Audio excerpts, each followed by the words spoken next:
tayo ng salungo. Si urchin ba? Sa English. Guys, oh. Ang ganda dito.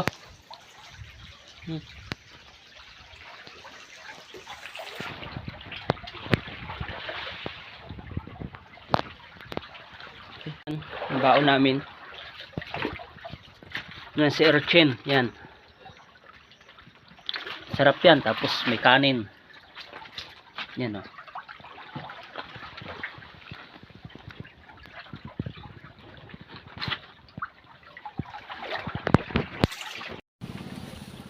So what's up mga kasiyan, kakauwi lang galing sa dagat.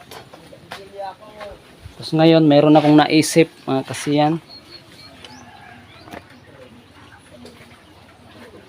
Yan, nakikita nyo yan mga kasiyan. Yung papel na yan na may guhit na 3.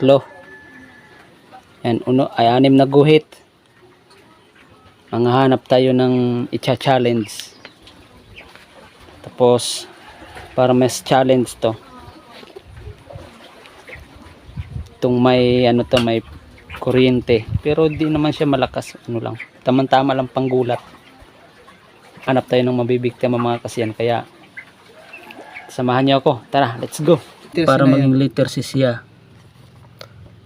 Sinaon? Hindi mo para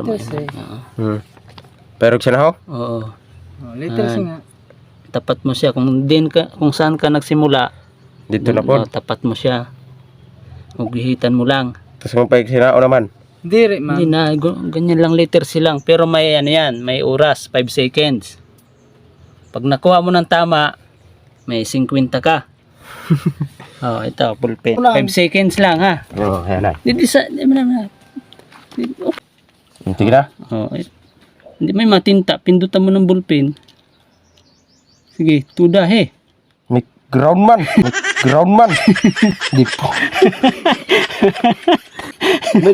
May ground. Wala na, talo na guys.